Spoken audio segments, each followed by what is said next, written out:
Hi, it's Brian from Steffable Promotions. Delighted with our next guest, Callum Beardow. Thank you very much for joining us, Callum. How you doing, mate? All right?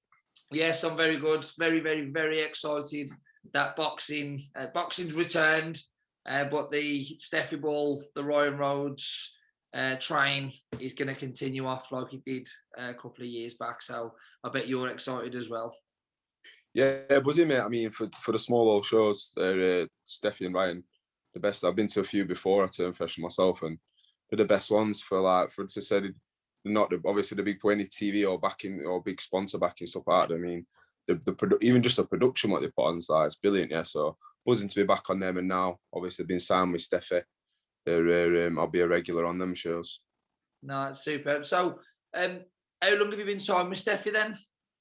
Been signed with Steffi now. I think only 2 weeks, only a couple of weeks. So this will be my first obviously fight underneath Steffi as my manager. So yeah, I'm just looking forward to get going really.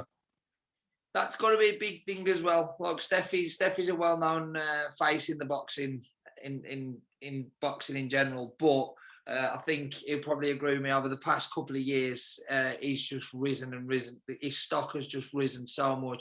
You got Terry, you got Maxi, like we were speaking earlier. You got Jace Cunningham, and the list endless. You got like Connor coming through. You got yourself.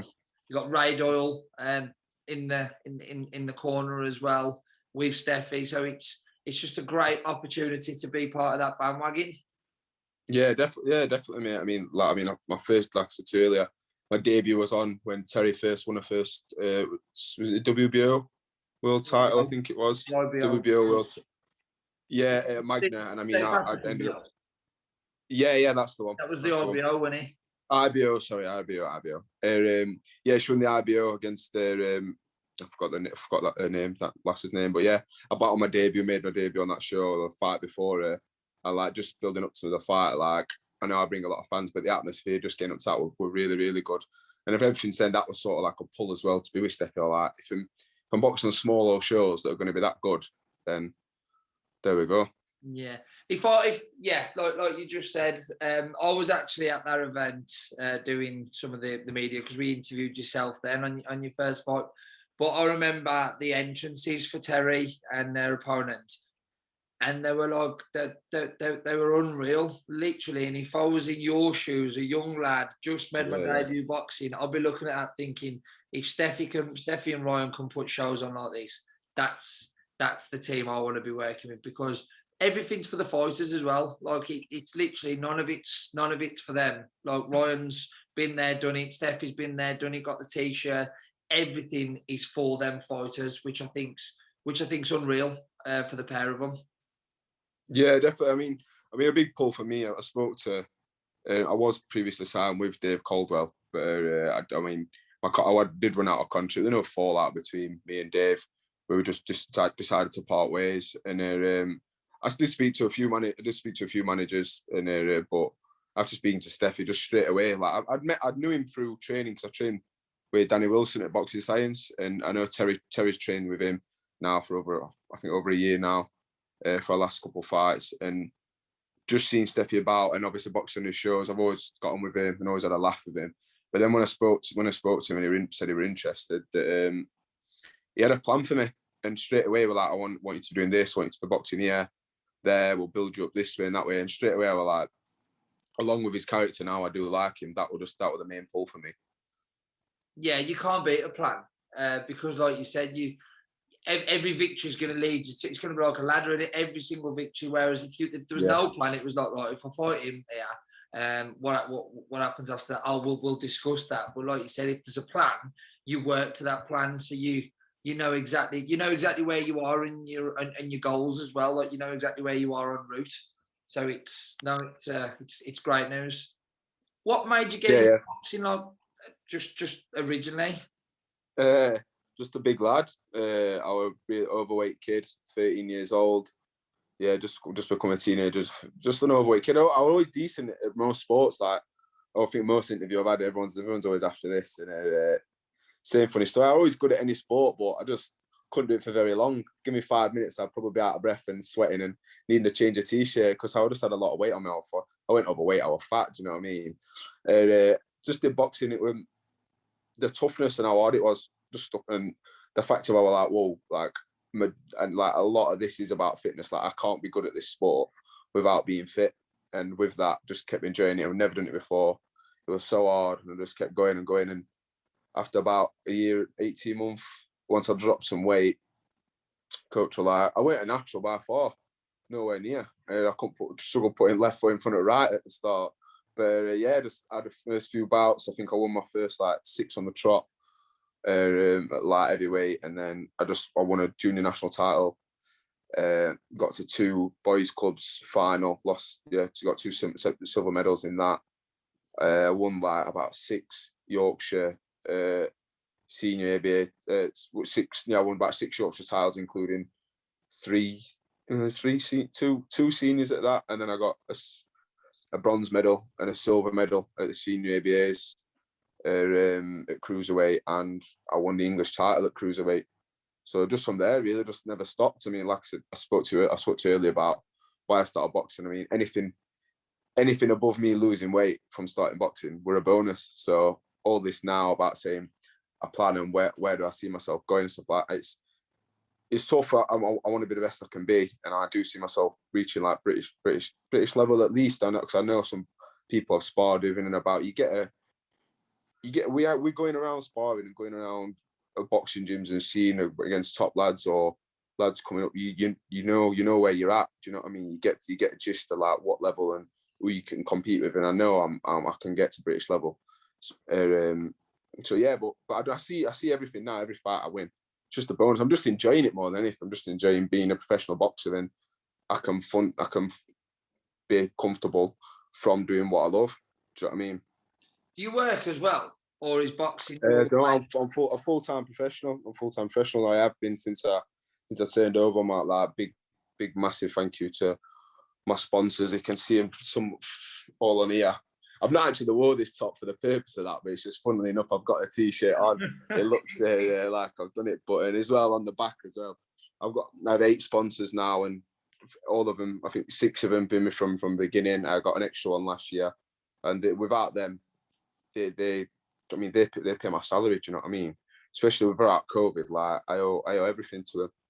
Like I've managed to get fund all my training, not having to take any stress off my work, any stress off my training. I've just been able to be 100% a full-time athlete, and I can't thank them enough for that, really. But you can tell just speaking to you, you're a down to earth guy. Like you can, and sponsor, you can tell that you're a good guy. Like you ain't gonna take the mick. You ain't in the game just for a few fights. You're in it, 1 because you enjoy the sport, and 2 because you feel like you can do well. And sponsoring someone like that is a no-brainer. Yeah. Like I said, I mean, a lot of my sponsors they're not like, it's not like a business that's come in and they don't know me at all. They're all from like family, friends, or from like word of mouth of they know me, or I know in some way I've got some relation of I know someone who they know, and they've come. And if not, most of them have followed me throughout my amateurs as well. Followed me to London for fights, and always been to them, always been on big away days, and I have a decent following as well. So from that, they know like even if I were to lose my next 2 fights, they'd probably stay with me. Do you know what I mean? Yeah. God forbid that's not going to happen. Yeah. Which no chance. They'd stay with me because they know that I'm, like you said, I'm not going to take the piss. They know that that's the reason. They're not just sponsoring any person they don't know and chucking money here and there. They're knowing what they're going to get back, and they're knowing that I'll use the money to the best I can and give my all to the sport. And like you said, sponsorships over the past couple of years have probably been a godsend, because there's still boxers to this day. Like I'm seeing posts on boxers asking for sponsorships still. Like we were fighting on DAZN shows, because it's been the past couple of years have been terrible. So for your sponsors to sit there and just go, you know what, it's fine, we'll carry on doing this. Yeah. And then 25th of September, that's when you start to show them that there was right to stick by you. Literally, it is like it's daft as it is.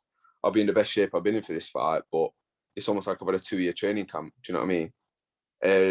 So I should be, but yeah, like without them, I'd have been I'd have been absolutely screwed. There's no way I could have carried. I'd have had to. Well, I know there weren't much work going on, but I'd have had to find. Do you know what I mean? Another job and throughout any of the time. I messaged them all before. In fact, I said to them, look, I thought I don't know whether their business is going to. Some businesses made profit from COVID. Some took a massive loss. Some had to go under.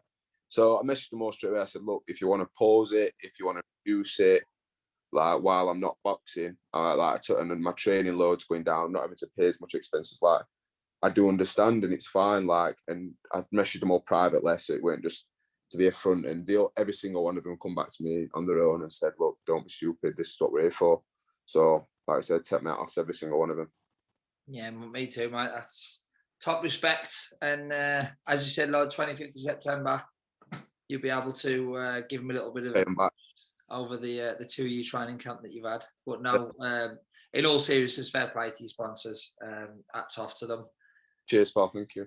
So when you say you were in your amateurs, in your amateur days, what would you say you're more of? Would you say you're more of like a banger? Would you say you're a boxer? Would you say you come forward, or you like counters, or?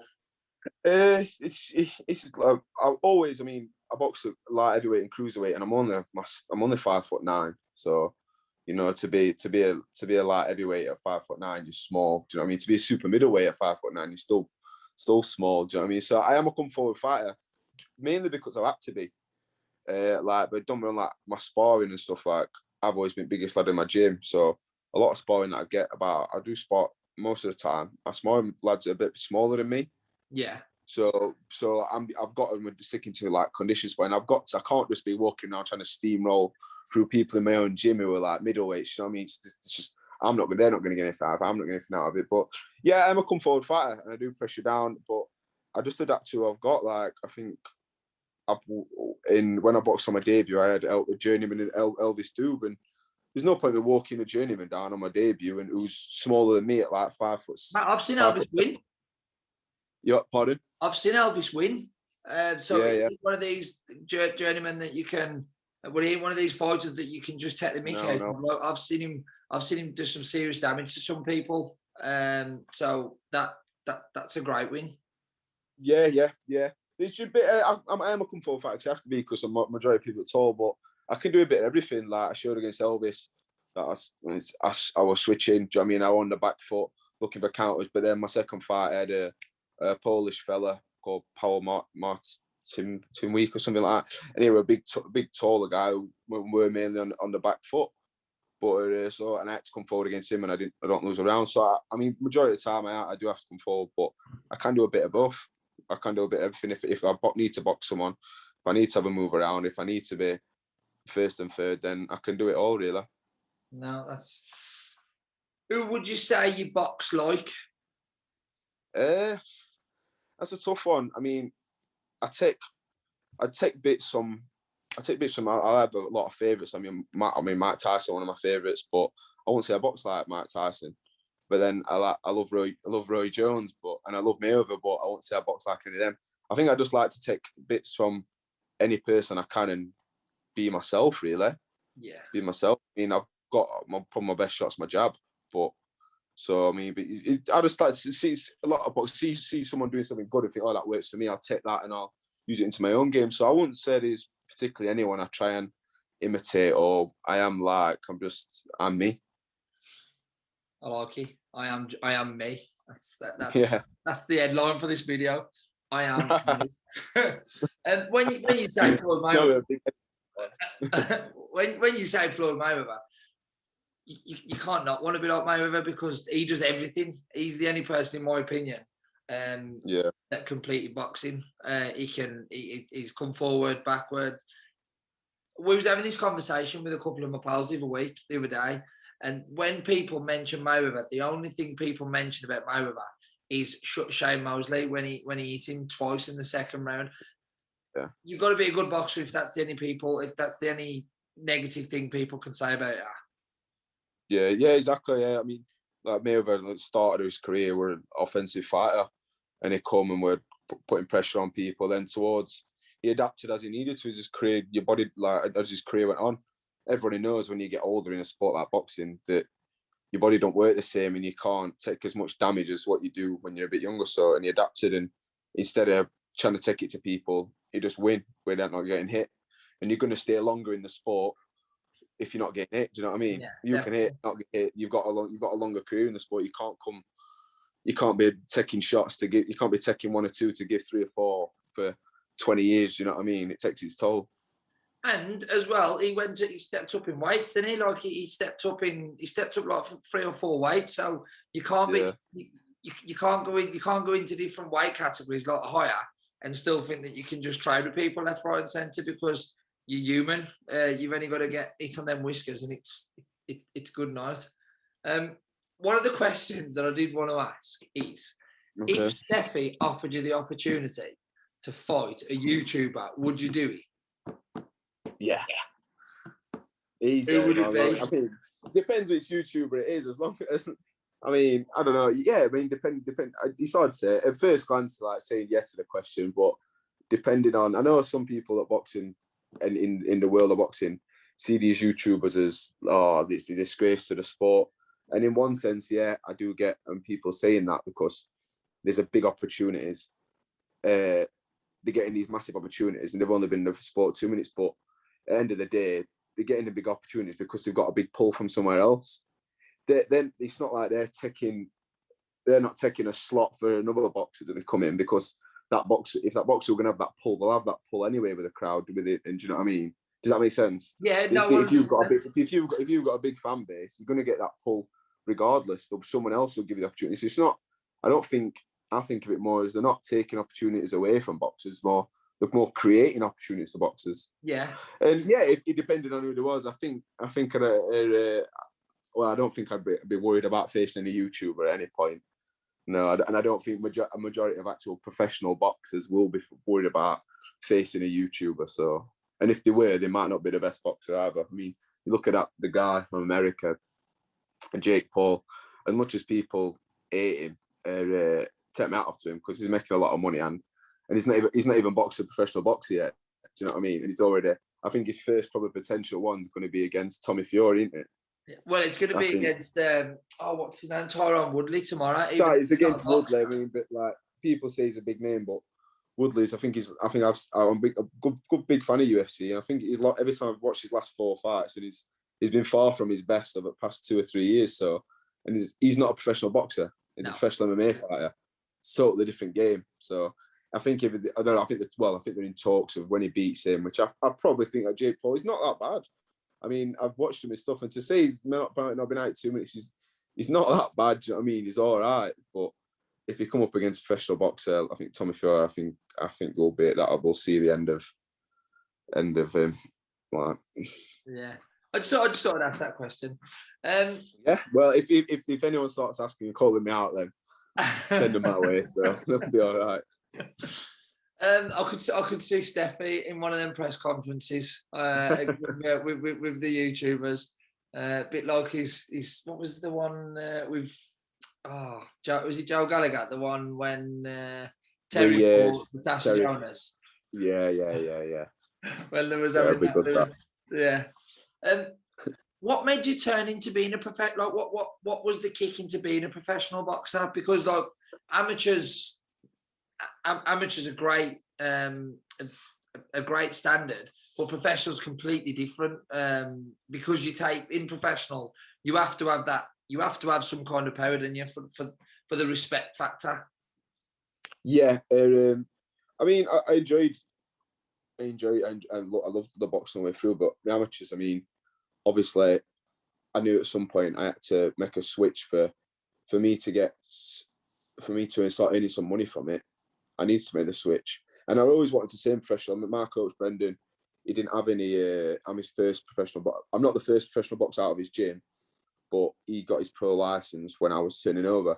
And I said that to him about, I think, a couple of years before I turned professional. I'm going to my first year in senior ABAs, and I said to him, look, like, I don't want to let you know that I'm going to want to turn over at some point, maybe not next year or might be in 18 months' time, but and he decided to take the move with me and move professional. And that were a big thing for me because I wouldn't have wanted to turn professional without him, because I've been with him from the start.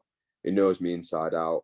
I see him more than my own mum and dad. Do you know what I mean? I'm with him for 5-6 nights a week, But yeah, I wanted to make the turn. When I used to go to college and stuff, and I was just like, I didn't want to be there, so like, I'm just a professional boxer. Like, not big-headed in a way. I was just like, I don't want to do this. It's not what I want to do. Like, I can't. Yeah. I'm 100% enough, and I can't give it my full attention. And if I'm doing something, I've got to do it properly.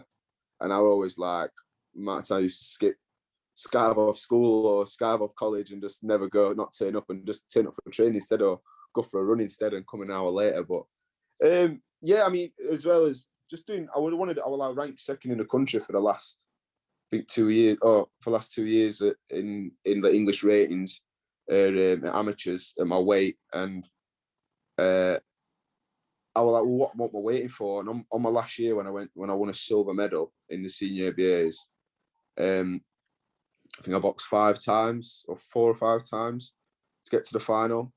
I won the Yorkshires, and 4 or 5 times either way. And then each decision I won, I thought I won comfortably up until the final. They were all split decisions.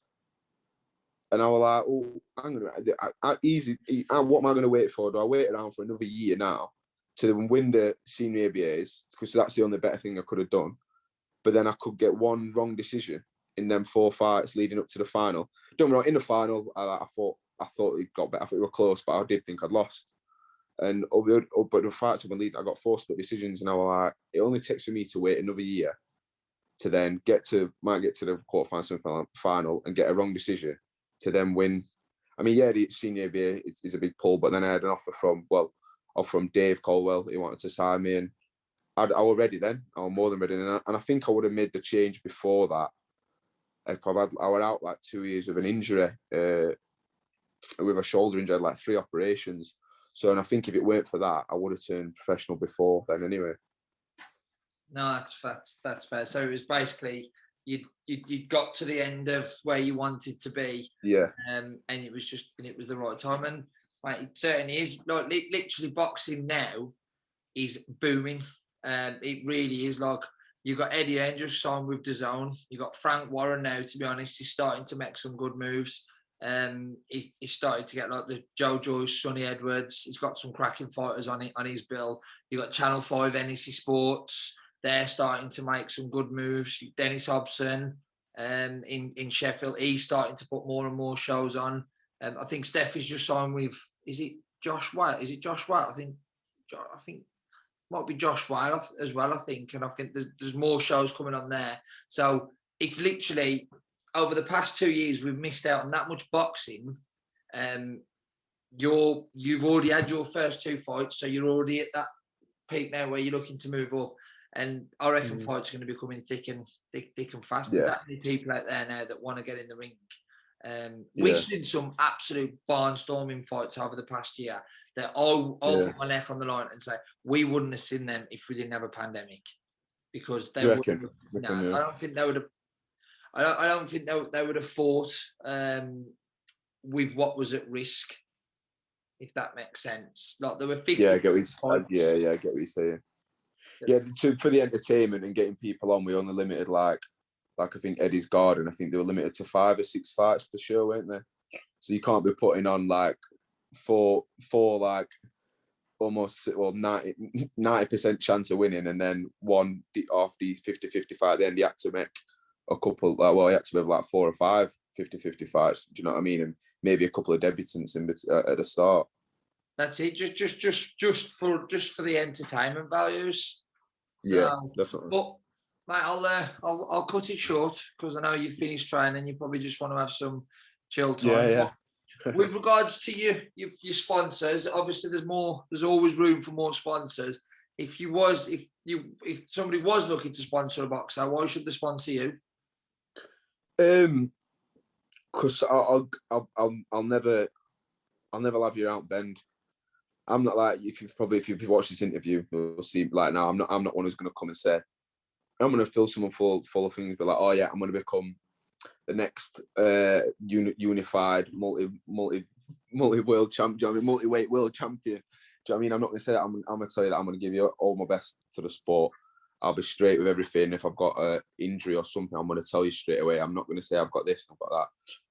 I give it out to with all my sponsors. I tell them straight, tell them what's happening, and the main thing I'd say like is I just keep them informed. They're the first to know about anything that's going off with me. So, and as well that they'll enjoy the ride, because it's not always that I'm going to be running titles along the way, but also I don't know if you saw my debut, like I sold about 250 tickets. I mean, my second fight I sold 350 tickets at Sheffield Arena. This one it's a small. 2 seconds. Eddie Earns just messaged me saying 350 tickets. Yeah, that's it. Well, that's it. We're on Eddie's show. Do you know what I mean? It were on the undercard. It were on the Matchroom show when Kel and Terry and Barry were all on, and I sold 350 tickets for that, and for a 4-rounder at 5 o'clock. Do you know what I mean? And I've got the fan base, so, and it's always a laugh. So that was the one when. So, I'm not looking for. I'm happy now with what I've got. Like I've said to my sponsors now, I only ever ask, and I'm only ever wanting what I need, if that makes sense. Yeah. I don't want to have a couple of sponsors come in and try to offer me a bit more, but I said I don't want any of my sponsors to be bigger than others. I want everyone to be equal. So I've got my sponsors. I've got like 8 sponsors now. They're all equal. They all give me the same, and I don't want anyone above anyone else, and everyone gets the same thing. I don't want this to be that and stuff like that. And I just like to be fair. That's all. No, fantastic. 25th of September. What are we going to see? My the Vanilla Gorilla shining, but yeah, mate. No, just boxing performance, mate. I'm not going to say I'm going to come in and wipe the Louis Van Pooch out. I'm just going to come in, box, and you'll not see me get it. Okay. Put it that way. Okay. Callum, it's been a pleasure. Nice one. Cheers for that, mate. Forward to catching up with you in real, pal. And good luck with your training camp, and good luck on the 25th. Nice one. Cheers, pal. Thanks for that. Cheers, mate. Thank you. Cheers.